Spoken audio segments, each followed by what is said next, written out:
ನಮಸ್ತೆ. ಕಥೆಗಳಿಂದ ಪರಿವರ್ತನೆಗೆ ಸ್ವಾಗತ. ಓದ್ತಾ ಇರೋ ಬುಕ್ಕು ಕ್ಷಣ ಹೊತ್ತು ಆಣೆ ಮುತ್ತು. ಬರೆದಿರೋದು ಎಶ್ವರಕ್ಷರಿ ಸರ್. ಭಾಗ 4. ಇವತ್ತೊಂದು ಹೊಸ ಚಾಪ್ಟರ್ ನೋಡೋಣ. ಚಾಪ್ಟರ್ ಹೆಸರು ಹೇ ನರ ನಿನಗೇನು ಬೇಕು ವರ ಅನ್ನೋ ಚಾಪ್ಟರ್. ತುಂಬಾ ಚೆನ್ನಾಗಿದೆ, ನೋಡೋಣ. ಇದೊಂದು ಕಾಲ್ಪನಿಕ ಕಥೆ. ಒಮ್ಮೆ ದೇವರಿಗೆ ಸಂಭವಾಮಿ ಯುಗೆ ಯುಗೆ ಎಂಬ ತನ್ನದೇ ಮಾತು ನೆನಪಾಯ್ತಂತೆ. ದೇವರಿಗೆ ತಾನು ಹೇಳಿದ್ರಲ್ವಾ ಸಂಭವಾಮಿ ಯುಗೆ ಯುಗೆ ಅಂತ, ಆ ಮಾತು ನೆನಪಾಯ್ತಂತೆ. ದಶಾವತಾರದ ಭೂಲೋಕದ ದಿನಗಳು ನೆನಪಾಗಿರ್ಬೇಕು ಅವರಿಗೆ, ದೇವರಿಗೆ. ಮತ್ತೊಮ್ಮೆ ಭೂಲೋಕವನ್ನು ಏಕೆ ನೋಡಬಾರದು ಎಂಬ ಯೋಚನೆ ಬಂದಿರ್ಬೇಕು. ಹಾಗೆನಿಸಿದ ತಕ್ಷಣ ದಿಢೀರೆಂದು ಭೂಲೋಕಕ್ಕೆ ಪ್ರತ್ಯಕ್ಷನಾದ. ದೇವರು ಬಂದು ಭೂಲೋಕಕ್ಕೆ ಪ್ರತ್ಯಕ್ಷ ಆದ್ರು. ಭೂಲೋಕದ ಮನುಷ್ಯನ ಸಾಧನೆಗಳನ್ನು ಕಂಡು ಆಶ್ಚರ್ಯವಾಯಿತಂತೆ ದೇವರಿಗೆ. ಈ ಭೂಮಿ ಮೇಲೆ ಮನುಷ್ಯ ಏನೆಲ್ಲ ಮಾಡಿದಾನೆ, ಆಕಾಶಕ್ಕೆ ಹಕ್ಕಿಗಳ ತರ ಹಾರಾಡ್ತಾನೆ, ನೀರಲ್ಲಿ ಈಜ್ತಾನೆ, ಎಷ್ಟೆಷ್ಟು ಎಂತೆಂತ ಅದ್ಭುತ ಕೆಲಸಗಳನ್ನು ಮಾಡಿದ್ದಾನೆ ಮನುಷ್ಯ ಅಂತ ಹೇಳಿ ದೇವರಿಗೆ ಈ ಭೂಲೋಕ ನೋಡಿದ ತಕ್ಷಣ ತುಂಬಾ ಖುಷಿ ಆಗ್ಬಿಡುತ್ತಂತೆ. ಅದೇ ಹೇಳ್ತಾ ಇದ್ದಾರೆ.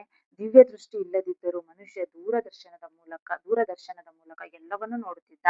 ಹೀಗೆ ಹಲವಾರು ಕ್ಷೇತ್ರಗಳಲ್ಲಿ ಇಷ್ಟೆಲ್ಲ ಸಾಧನೆ ಮಾಡಿರುವ ಮನುಷ್ಯನನ್ನು ಕಂಡು ಅಭಿನಂದಿಸಬೇಕು, ಅವನಿಗೆ ಏನಾದರೂ ವರ ಕೊಡಬೇಕೆಂದಂತ ಅನಿಸ್ತಂತೆ ದೇವರಿಗೆ. ಇಷ್ಟೆಲ್ಲ ಮಾಡಿದಾನಲ್ವಾ, ಇವನಿಗೇನಾದ್ರು ಮನುಷ್ಯನಿಗೆ, ನಾವು ಭೂಮಿಗಂತೂ ಬಂದ್ಬಿಟ್ಟಿದ್ದೀನಿ ಭೂಲೋಕಕ್ಕೆ, ಸೊ ಅವ್ರಿಗೆ ಏನಾದ್ರು ವರ ಕೊಡೋಣ ಅಂತ ಹೇಳಿ ದೇವರಿಗೆ ಖುಷಿ ಆಯ್ತಂತೆ. ಆಗ ಆತನ ಕಣ್ಣಿಗೆ ಬಿದ್ದವರು 4 ಜನ ಮನುಷ್ಯರು. ಅವರ ಮುಂದೆ ಹೋಗಿ ನಿಂತು ತನ್ನ ಪರಿಚಯ ಮಾಡಿಕೊಂಡು, ಮನುಷ್ಯರಾದ ನೀವು ಸಾಧಿಸಿರುವ ಪ್ರಗತಿ ಕಂಡು ನನಗೆ ತುಂಬಾ ಆನಂದವಾಗಿದೆ. ನಿಮಗೆ ವರ ಕೊಡಬೇಕು ಅಂತ ಸಹ ಅನಿಸ್ತಾ ಇದೆ ನಂಗೆ. ನಿಮಗೇನ್ ವರ ಬೇಕು ಕೇಳಿ ಅಂತ ಆ ನಾಲ್ಕು ಜನ ಸಿಕ್ರಲ್ವಾ, ಅವ್ರನ್ನ ಆ ದೇವರು ಕೇಳ್ತಾರೆ. ಆತನನ್ನು ಅನುಮಾನದಿಂದಲೇ ನೋಡಿದ್ರು. ಅಂದ್ರೆ ಇವನ್ ಬಾರಿ ದೇವ್ರಂತೆ, ನಮಗೆ ವರ ಕೊಡ್ತಾನಂತೆ ಅನುಮಾನ ಆಯ್ತು, ಆದ್ರೂ ಕೇಳ್ಬಿಡೋಣ ಅಂತ ಏನ್ ಮಾಡಿದ್ರು. ಮೊದಲನೇವನ್ ಏನ್ ಕೇಳ್ದ, ನನಗೆ ಬದುಕಿನಲ್ಲಿ ಎತ್ತರಕ್ಕೆ ಏರುವ ಆಸೆ ಅಂತ ಹೇಳಿ ಕೇಳ್ತಾನಂತೆ ಮೊದಲನು.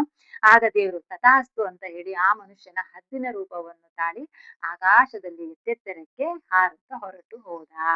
ಎರಡನೆಯ ಮನುಷ್ಯ ಏನ್ ಕೇಳ್ದ, ನನಗೆ ನಿಷ್ಕಲ್ಮಶವಾಗಿ ಒಂದು ಕಪ್ಪು ಚುಕ್ಕೆ ಇಲ್ಲದ ಹಾಗೆ ಬದುಕಬೇಕೆಂಬ ಆಸೆ ಅಂತ ಎರಡನೇವನ್ ಕೇಳ್ತಾನೆ. ಆಗ ದೇವರು ತಥಾಸ್ತು ಅಂತ ಹೇಳಿದ ತಕ್ಷಣ ಆ ಮನುಷ್ಯ ಏನಾಗ್ತಾನೆ, ಅಮೃತ ಶಿಲೆಯಾಗ್ತಾನೆ. ಅಮೃತ ಶಿಲೆಯ ವಿಗ್ರಹವಾಗಿ ಪರಿವರ್ತನೆಗೊಂಡ. ವಿಗ್ರಹ ಬೆಳ್ಳಗಿತ್ತಲ್ವಾ, ಮತ್ತೆ ಒಂದು ಕಪ್ಪು ಚುಕ್ಕೆ ಸಹ ಇರ್ಲಿಲ್ಲ, ಹಾಗಾಗಿ ಎರಡನೇವನ್ನ ಅಮೃತ ಶಿಲೆಯನ್ನ ಮಾಡಿದ್ರು. ಮೂರನೇ ಮನುಷ್ಯ ಏನ್ ಮಾಡ್ದ, ನಾನು ತುಂಬಾ ಬೆಳಿಬೇಕು ಅಂತ ಹೇಳ್ದ. ನನ್ನಷ್ಟು ಯಾರು ಬೆಳೆದಿರಬಾರ್ದು ಎಂಬ ಆಸೆ ಇದೆ ನನಗೆ ಅಂತ ಮೂರನೇವನ್ ಹೇಳ್ತಾನೆ. ಆಗ ದೇವರು 12 ಅಡಿ ಎತ್ತರದ ಮನುಷ್ಯನನ್ನ ಮಾಡಿ 500 kg ತೂಕದ ಮನುಷ್ಯನಾಗಿ ಮಾಡಿದ್ನಂತೆ. ಅವನು ಹಂಗ್ ಮಾಡಿದ ತಕ್ಷಣ ಮನೆ ಬಿಟ್ಟು ಹೊರಗು ಅದೆಲ್ಲೂ ಅಡ್ಡಾಡಕ್ಕೆ ಆಗಲ್ಲ. 12 ಅಡಿ 500 kg ಎಲ್ಲಿ ಓಡಾಡಕ್ಕಾಗುತ್ತೆ, ಮುಗೀತು ಅವನ ಕತೆ. ಆಗ ನಾಲ್ಕನೆಯ ಮನುಷ್ಯ ಏನಂತ ಕೇಳ್ತಾನೆ ನೋಡಿ. ನಾಲ್ಕನೇವನ್ ಎಷ್ಟು ಬುದ್ಧಿವಂತ. ದೇವರೇ, ನೀನು ಕೊಟ್ಟಿರುವುದರಲ್ಲಿ ನಾನು ಆನಂದದಿಂದ ಬದುಕುತ್ತಿದ್ದೇನೆ. ನೀನು ದಯಪಾಲಿಸಿದ್ದನ್ನು ಸ್ವೀಕರಿಸುವ, ಆನಂದದಿಂದ ಅನುಭವಿಸುವ ಮನೋಭಾವ ನನಗಿರಲಿ. ನೀನು ಕೊಟ್ಟಷ್ಟು ಆಯಸ್ಸನ್ನು ಆರೋಗ್ಯವಾಗಿ ಅನುಭವಿಸುತ್ತಾ ಸಾಧ್ಯವಾದರೆ 4 ಜನಕ್ಕೆ ಉಪಯೋಗ ಮಾಡುತ್ತಾ ಬದುಕಬೇಕು. ಇದೇ ನಾನು ಬೇಡುವ ವರ ಅಂತ ಹೇಳಿ ನಾಲ್ಕನೇವನ್ ಕೇಳ್ತಾನೆ. ನಾಲ್ಕನೇವನ್ ಎಷ್ಟು ಜಾಣ ನೋಡಿ, ಎಷ್ಟು ಚೆನ್ನಾಗಿ ಕೇಳ್ಕೊಂಡ. ಆಗ ದೇವರು ಅದಕ್ಕೂ ತಥಾಸ್ತು ಅಂತ ಹೇಳ್ತಾರೆ. ಆ ಮನುಷ್ಯ ತುಂಬಾ ಜೀವನದಿಂದ ಸಾರ್ಥಕವಾಗಿ ಬದುಕ್ತಾನೆ, ಸಾರ್ಥಕದ ಜೀವನ ನಡೆಸ್ತಾನೆ ಅವನು. ಈಗ ನಾವು ನೋಡೋಣ, ಆಕಸ್ಮಿಕವಾಗಿ ದೇವರು ಬಂದು ನಮ್ಮ ಮುಂದೆ ನಿಂತು ಏನು ಬೇಕು ಎಂದು ಕೇಳಿದರೆ ನಮ್ಮ ಉತ್ತರ, ನಾಲ್ಕನೇ ಮನುಷ್ಯ ಉತ್ತರ ಕೇಳಿದ್ನಲ್ವ, ಏನ್ ಬೇಕು ಅಂತ ಕೇಳಿದ್ನಲ್ವಾ, ಅದು ನಮಗೆ ಸೂಕ್ತವಾಗುತ್ತೆ. ನಾವು ಆ ರೀತಿ ಕೇಳ್ಬೇಕು, ಆಯ್ತಾ. ಕೇವಲ ಎತ್ತರವಾಗಿ ಬೆಳೆಯಬೇಕೆನ್ನುವ ಆಸೆ ಇದ್ದರೆ ಹದ್ದಿನಂತೆ ಹಾರಾಡಬಹುದೇ ಹೊರತು ಮನುಷ್ಯನಂತೆ ಬದುಕಲಾಗುವುದಿಲ್ಲ. ಹಾಗೆಯೇ ನಿರ್ದೋಷಕವಾಗಬೇಕು, ಏನೂ ತಪ್ಪುಗಳೇ ಆಗಬಾರದು ಅಂದ್ರೆ ಅವ್ರು ಏನಾಗ್ತಾರೆ, ಅಮೃತ ಶಿಲೆ ಆಗ್ತಾರಷ್ಟೇ, ಆದ್ರೆ ಮನುಷ್ಯನಾಗಿ ಬದುಕೋಕ್ಕಾಗಲ್ಲ. ಹಾಗೆ ನಾವು ತುಂಬಾ ದೊಡ್ಡನಾಗಿ ಬೆಳಿಬೇಕು ಅನ್ನೋ ಆಸೆ ಇದ್ರೆ ನಾವು ತುಂಬಾ ದೊಡ್ಡವರಾಗಿ ಏನು ಮಾಡಬೇಕು ಎನ್ನುವ ಪರಿಜ್ಞಾನವಿರಬೇಕು. ನಮ್ಮ ಮುಂದೆ ದೇವರು ಬಂದು ನಿಲ್ಲಬಹುದು, ನಿಲ್ಲದೆ ಇರಬಹುದು, ಆದ್ರೆ ನಮ್ಮ ಉತ್ತರ ಸಿದ್ಧವಾಗಿರಬೇಕು. ಆ ಉತ್ತರ ನಮ್ಮ ಬದುಕಿಗೊಂದು ದಿಕ್ಸೂಚಿಯಾಗಬಹುದು ಅಲ್ಲವೇ? ನಿಜ ಅಲ್ವಾ? ಅಂದ್ರೆ ದೇವ್ರು ನಮ್ಮ ಜೀವನದಲ್ಲಿ ಯಾವ ರೂಪದಲ್ಲಿ ಯಾವ ಸಮಯದಲ್ಲಾದ್ರೂ ಬರ್ಬೋದು. ಆದ್ರೆ ದೇವ್ರು ನಮಗೆ ಏನ್ ಬೇಕು ಅಂತ ಕೇಳಿದಾಗ, ಅಂದ್ರೆ ನಾವ್ ಏನ್ ಬೇಕು ಅಂತ ಕೇಳೋದು ನಮಗೆ ಸ್ಪಷ್ಟತೆ ಇರ್ಬೇಕು. ನಾವ್ ಹಂಗಾಗ್ಬೇಕು ಹಿಂಗಾಗ್ಬೇಕು ಅದೆಲ್ಲ ಅಲ್ಲ, ಅದನ್ನ ಕೊಡ್ತಾನೆ.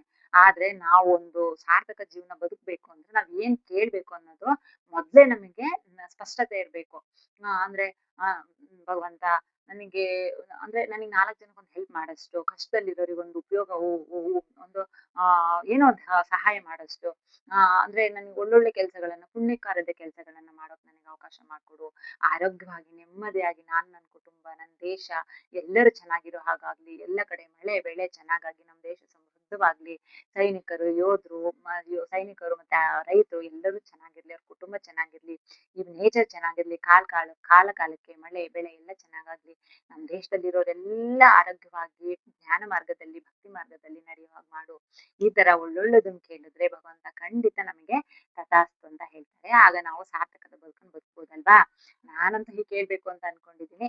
ನೀವೇನ್ ಕೇಳ್ಬೇಕು ಅಂತ ಕಮೆಂಟ್ ಮಾಡಿ. ನೀವೇನ್ ಕೇಳ್ತೀರಾ ಅಂತ. ಅಂದ್ರೆ ಯಾವತ್ತೋ ದೇವ್ರು ನಿಮ್ ಮುಂದ್ ಬಂದ್ ಪ್ರತ್ಯಕ್ಷ ಆಗಿ ನಿಮಗೆ ಏನ್ ಬೇಕು ಅಂತ ಕೇಳಿದ್ರೆ ನೀವೇನ್ ಕೇಳ್ತೀರಾ ಅಂತ ಹೇಳಿ ನನಗೆ ಕಮೆಂಟ್ ಮಾಡ್ಬೋದಾ?